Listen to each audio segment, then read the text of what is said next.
E aí, jovens, tudo bem? Bom dia. Vamos começar a nossa segunda aula com vocês do nono A, só para gravar, beleza? Valeu. Vamos lá, professor. Olá, Alegria. galerinha do canal, dê o like. Eu nem sei como mandar depois esses vídeos pro rapaz do TI, eu tenho que aprender isso hoje. Aí o Thiago perguntou sobre Buchenwald, que foi um campo de concentração, Thiago. Esse campo de concentração ele ficou dentro do território alemão, que o de Auschwitz foi o mais famoso, né, que ficava na Áustria.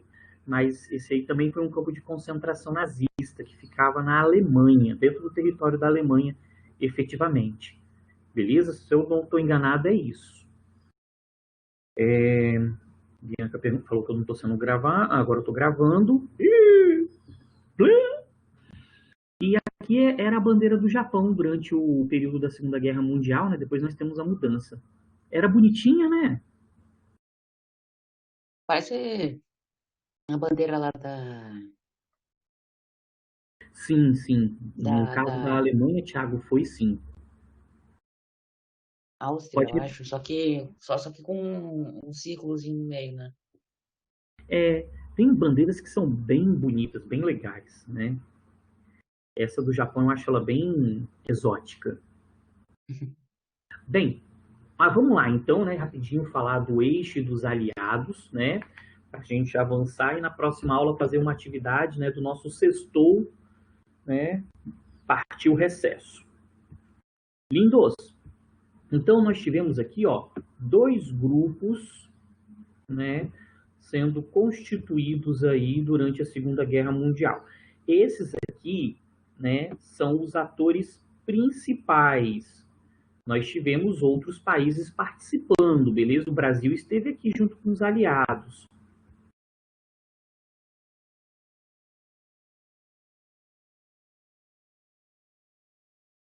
Uau, Pedro, não sei te dizer agora. Depois eu vou dar uma pesquisada. Beleza? De cabeça aqui, não sei por que foi retirado aqui. Pode ser por conta da questão, né, que a Alemanha aqui, ela era o Reich, né?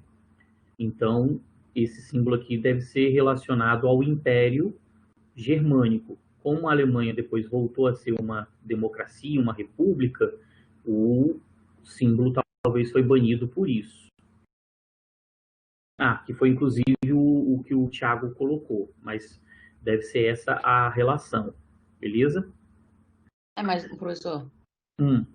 no time de futebol da Alemanha, eles usam esse símbolo como fosse a bandeira, o símbolo.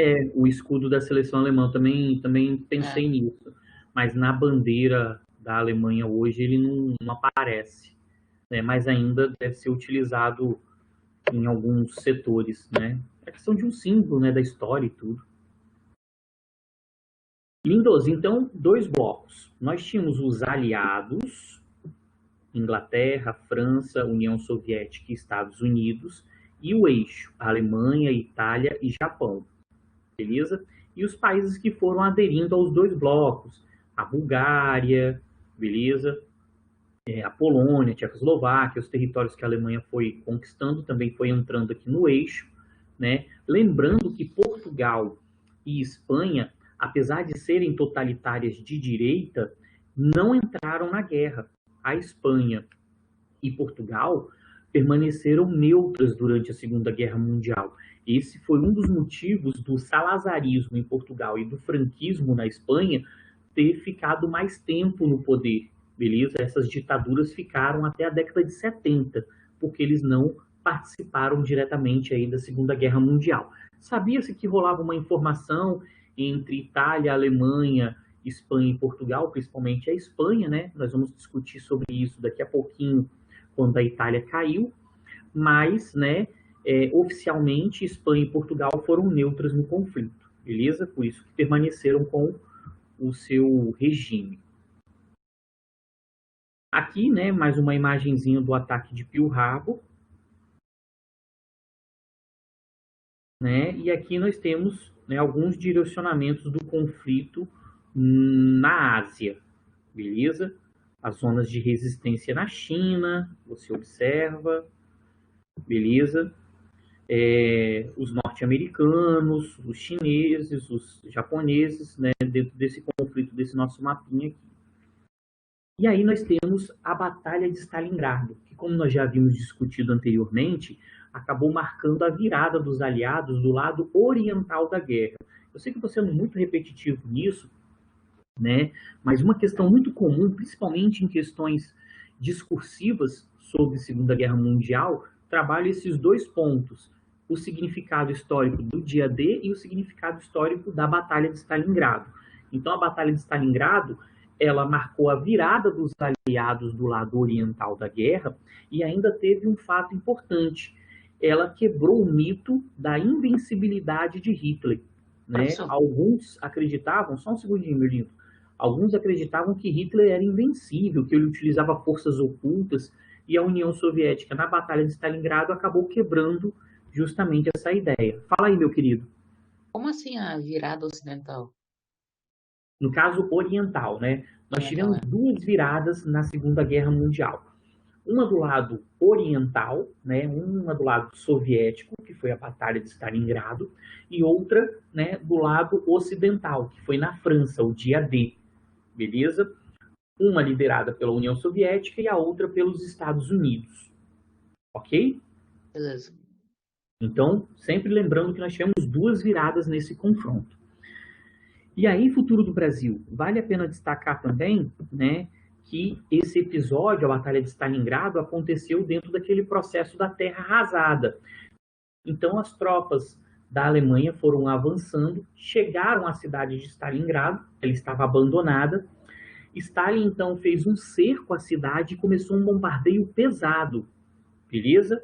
Então, foi uma batalha extremamente sangrenta, né? Alguns afirmam que foi, inclusive, a mais sangrenta de toda a guerra. Então, houve um bombardeio, uma destruição da cidade.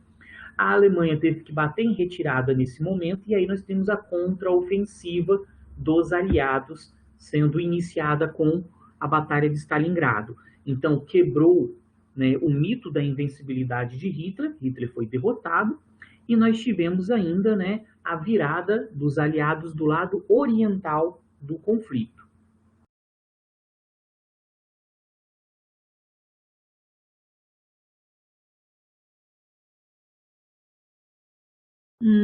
Show de bola. Valeu, Tiagão. Vocês viram aqui no bate-papo, o Thiago colocou a explicação sobre, né, a mudança aí na bandeira da Alemanha. Beleza?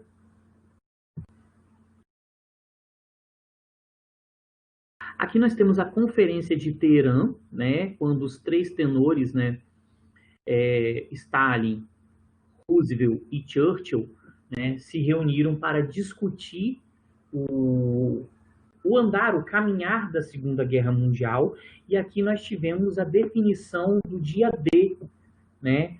O dia D, que foi liderado pelos Estados Unidos e pela Inglaterra, né, teve o apoio da União Soviética, mas Stalin recebeu algo em troca, tá? Stalin apoiou o dia D decisivo, o desembarque das tropas aliadas na Normandia, feito pelo Canadá, né, pelos Estados Unidos e pela Inglaterra, em troca de 3 territórios: Letônia, Lituânia e Estônia. Beleza? Esses 3 territórios foram anexados à União Soviética em troca do apoio ao dia D. Beleza? Não esqueçam também disso, tá bom? E lembrando para aqueles que curtem, por exemplo, Marvel, né, curtem historinhas em quadrinhos, né, no desembarque do dia D aqui, nós tivemos pelo Canadá a participação do Wolverine, beleza? Eu sei que é meio viajante, né, mas eu gosto muito dessas coisas, assim, dessas relações entre gibis e história, né? Então, assim, nós temos a participação do Wolverine no dia D, né? O Wolverine que, na história lá, né, ele salvou o Magneto de um campo de concentração. Magneto judeu, né, foi salvo pelo Wolverine. Legal, né? Diferente. Bem, então, nós tivemos definido aqui na Conferência de Teherã por Stalin, Roosevelt e Churchill, né, o dia decisivo, que foi o desembarque dos aliados na Normandia. Inclusive, no momento do desembarque, né, alguns ficaram receosos, alguns membros tentaram evitar o desembarque naquele momento, o mar estava muito agitado, estava ventando muito, mas havia uma necessidade, porque os soviéticos marchavam, né, para a Alemanha. Então, os aliados, principalmente por conta da questão do capitalismo e do socialismo, tinham que fazer esse desembarque, esse dia D, beleza? Então, ele foi forçado, ele foi feito num momento não muito propício, mas necessário naquele contexto aí da disputa para saber quem iria derrubar Hitler, se seria o socialismo ou o capitalismo, a União Soviética ou os Estados Unidos, né? Aqui a gente já começa, né, a ver essa disputa entre essas duas potências que vão polarizar o mundo pós-Segunda Guerra Mundial.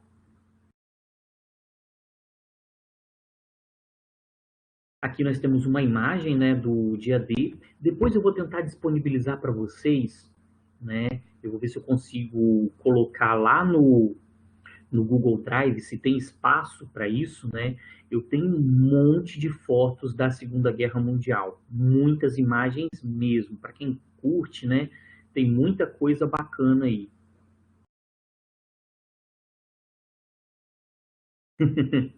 Então, Lívia, quem chegou primeiro a Berlim foram os soviéticos. E aí os soviéticos cercaram a cidade de Berlim para evitar a fuga de Hitler. E aí os norte-americanos e os ingleses penetraram a cidade. Nesse momento, Hitler se refugiou num bunker e depois cometeu suicídio. Beleza?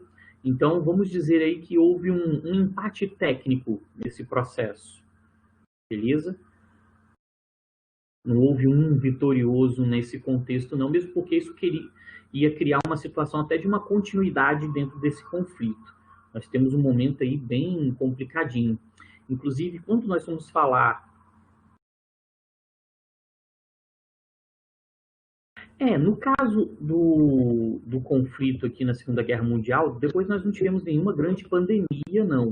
Mas na Primeira Guerra Mundial vale a pena ressaltar a gripe espanhola, né? A gripe espanhola matou um monte de pessoas depois da guerra, né? Que seria uma pandemia parecida com a que nós sofremos atualmente. Mas aqui era todo mundo juntinho. Isso aqui parece um transcolzinho. Isso aqui é o 700 que passa ali no Expedito Garcia. É mais ou menos isso. O pessoal até no teto do ônibus, coitados. Bem, galera, então depois eu vou ver se eu consigo disponibilizar para vocês. Eu tenho muitas fotos sobre Segunda Guerra Mundial, beleza?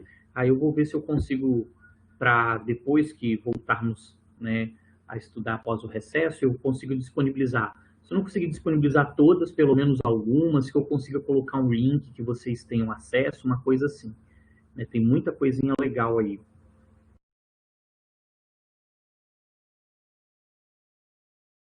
Beleza. Então, vamos, né, ver quem era amigo e quem era inimigo aqui nesse contexto. Tá? Aqui nós temos, né, a neutralidade, Portugal e Espanha. Vamos marcar aqui, ó, neutralidade. França, Grã-Bretanha e Polônia, né, junto aqui com a União Soviética. E, né, tratados de amizade com a Alemanha. Isso antes do rompimento, tá, galera? Ó, Alemanha em 1939. Então, a Alemanha, ela dominava em 39 essa região toda aqui. Ela tinha apoio da Itália e ela tinha o pacto de não agressão com a União Soviética. Beleza? A Polônia foi invadida, metade ficou para a União Soviética, metade ficou para a Alemanha. A União Soviética depois entrou nesse contexto aqui, e virou oposição. Vamos então pintar aqui, ó, manchar aqui, ó, virou oposição também. E aí nós temos, né, a questão da destruição da Alemanha. Beleza? Vamos lá. Então, a bomba de Hiroshima e Nagasaki, ela foi lançada para finalizar a guerra contra o Japão. Mas mais do que isso, e aí vale a pena ter uma visão além do alcance nesse caso, as bombas lançadas contra Hiroshima e Nagasaki, dia 6 e 9 de agosto de 45, elas foram também uma forma dos norte-americanos mostrarem para a União Soviética o seu poder bélico. A União Soviética vinha avançando, né? Ela poderia continuar avançando aqui, tentar, né, tomar toda a Europa, expandir o socialismo para toda a Europa, e aí, né, as bombas atômicas foram, né, um recado dos norte-americanos para os soviéticos para eles não avançarem, caso contrário, né, os norte-americanos utilizariam armas de destruição em massa, beleza? Então, foram lançadas contra o Japão para acabar com a guerra, mas também para mostrar ao mundo e principalmente aos soviéticos o poder bélico norte-americano, tá bom? Então, nós temos tudo aqui, Bianca, um pouco de vingança, um pouco de sadismo e principalmente um jogo geopolítico, tá? Para a União Soviética não ficar avançando e não tentar tomar outros territórios, você mostra aí o seu cartão de visita. Professor, Fala, meu lindo. pode fazer uma pergunta assim que não tem a ver com a matéria? Pode sim, fala aí. Tem alguma, assim, uma guerra, algum conflito importante que aconteceu na África? Na África nós temos até hoje vários conflitos, né? Mas vamos destacar alguns conflitos que ocorreram aí na África que me vem à memória. Nós tivemos lá na fase do imperialismo a Guerra dos Boeres, lá na África do Sul, quando a Inglaterra dominou aquele território. Nós tivemos, né, durante o período de descolonização, várias guerras civis, Angola, Ruanda, né, a guerra entre Tutsis e Hutus. A África ela teve uma série de conflitos. Na Segunda Guerra Mundial, nós tivemos conflitos aqui, ó, no norte da África. Tá? Daqui a pouquinho eu vou falar com vocês sobre a Batalha de El Alamein, né, que foi no norte da África. Uma batalha massa, foi uma batalha de tanques de guerra, né, tanques de guerra dos aliados contra os tanques de guerra do eixo. Foi bem interessante nessa pegada mesmo, né? Então, e se Hitler tivesse sido vitorioso? Cara, existem muitas reflexões sobre, né, como que seria o mundo, né? Mas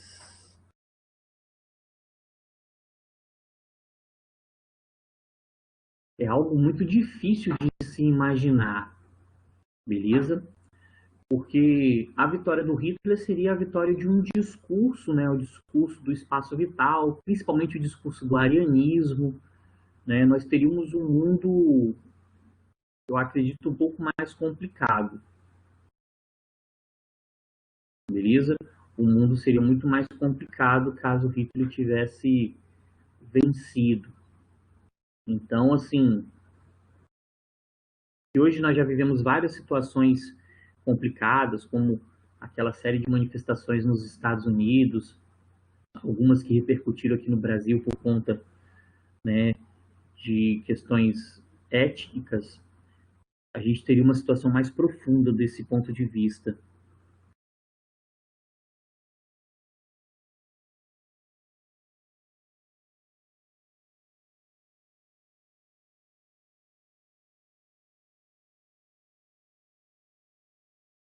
Peraí, deixa eu ver se eu entendo. Aí qualquer coisa faz vocês viajarem aí no...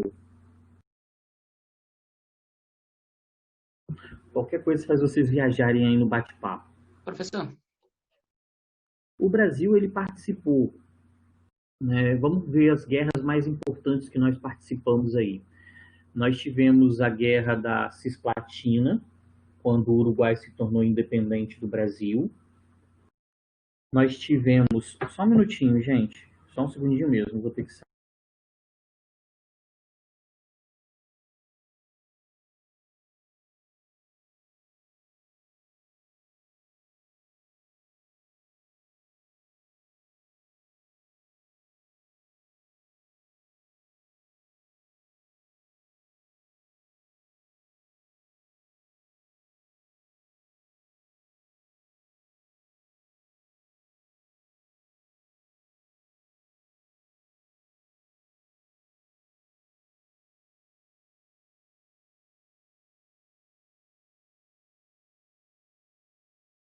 Ei, jovens, voltei.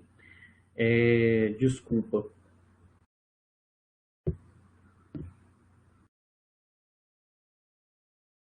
Beleza. Voltando aqui, né? Nós tivemos a Guerra da Cisplatina, né, quando o Uruguai se tornou independente do Brasil, a guerra contra o Paraguai, né, no Segundo Reinado, um conflito importante, eu acho que uma das guerras mais importantes que o Brasil teve uma liderança. O Brasil participou na Primeira Guerra Mundial, né, uma participação tímida, e na Segunda Guerra Mundial nós também participamos de uma forma mais interessante, né? O Brasil foi importante ali na manutenção da conquista da Itália, na Batalha de Monte Castelo, né? Nós enviamos aí aproximadamente uns 25 mil soldados para a Segunda Guerra Mundial.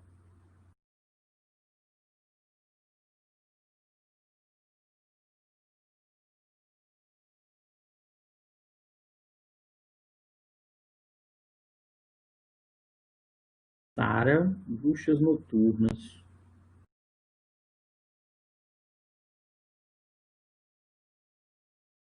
O que seriam as bruxas noturnas? Eu não estou lembrando. Você me ajuda aí? Acho que era o grupo de mulheres que matavam nazistas. Acho que alguma coisa assim. Ah, tô lembrando.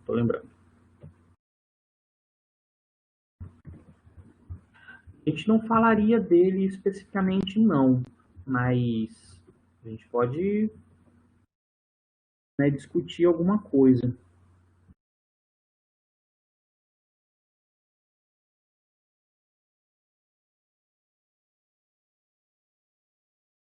Beleza? Na próxima aula você continua? Sim, eu falo mais um pouquinho sobre.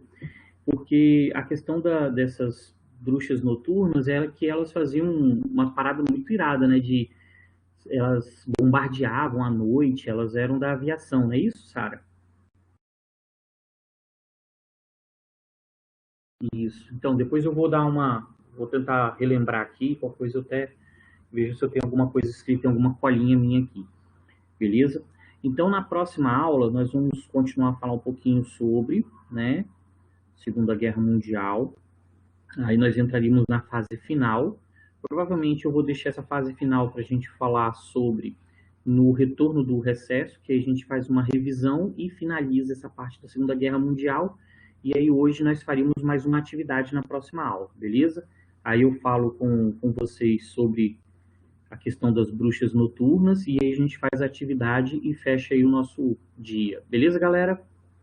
Tranquilo? E se tiver mais alguma dúvida, mais uma curiosidade legal aí de Segunda Guerra Mundial, vamos colocar. Porque provavelmente a nossa atividade diversificada desse trimestre vai ser justamente trabalhar algumas curiosidades de história, né? Pegando Brasil República, Primeira Guerra Mundial, esses assuntos que nós estamos estudando, né? Nós vamos fazer umas pesquisas aí sobre curiosidades, coisas interessantes sobre esses fatos que às vezes ficam fora aí do nosso curso normal aí de história, beleza? Um abraço, até daqui a pouquinho, galera.